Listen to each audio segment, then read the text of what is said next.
There we go, guys. The front plate is now on, also known as the tapa, Spanish word for the front plate.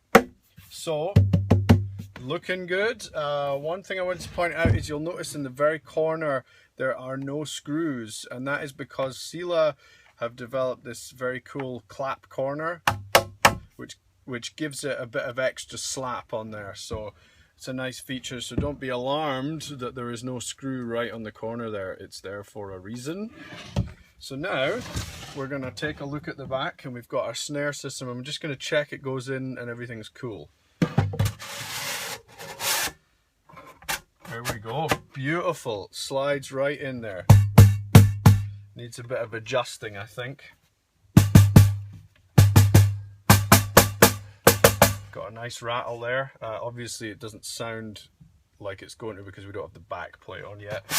But check that out. That's how the snare works. You've got the snare off. And then the snare's in. And what you can also do is you could buy an additional snare.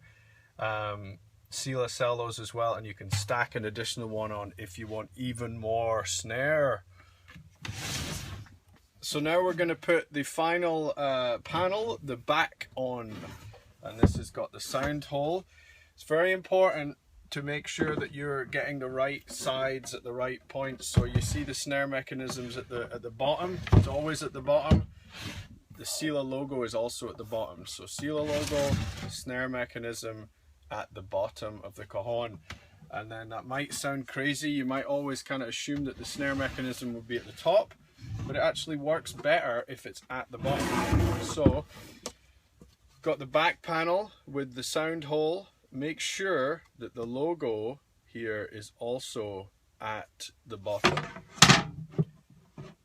So now we're going to screw it all together, and the same thing I'm going to do. I'm going to put one at the top corner, make sure it's all symmetrical, and then one at the bottom corner, and then I'm just going to screw it all around. So here it is. I've got the cajon pretty much all the way built. We've got the front on, the back on. It's looking nice. The last thing I need to do before I put the snare back in is put the feet on the bottom. So let's flip it over, and I basically take one and one screw, and we use the same measuring device that came with the kit that measured for the snare system, and we're going to take the foot, push it against the side so it gives a bit of distance here, and then I always go about just after the line here where it changes into the corner. We'll take a screw. It's a bit high here, so it might be a bit difficult. No, it's not difficult. And then we screw it in. You might need to kind of push it in or maybe tap it with a hammer, but just be careful. There we go. That's the first foot on there. The feet are really important because it makes sure that you don't scratch the cajon when it's sitting on the floor.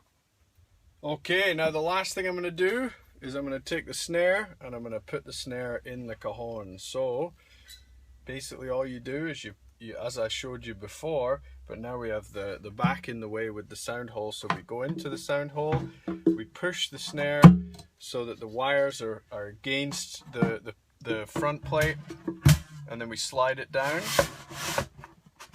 You feel it going in there nice and snug. So there it is, folks. The CaSela professional snare cajon. The easiest and most fun way to build your own cajon from a kit.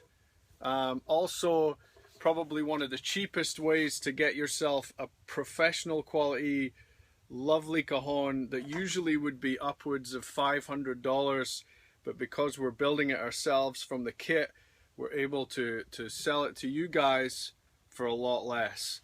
So look at this thing. I'm so happy and so proud of this thing. Even though I've built them before, nothing gives me a greater feeling than building my own CaSela professional snare cajon kit. Well, there are other things that I enjoy as well, but this is certainly one of them. Isn't it beautiful?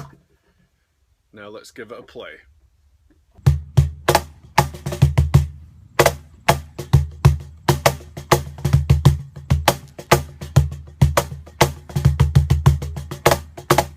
Thanks so much for watching, guys, and thank you so much for subscribing. If you haven't already subscribed, make sure you subscribe to get all of my latest videos.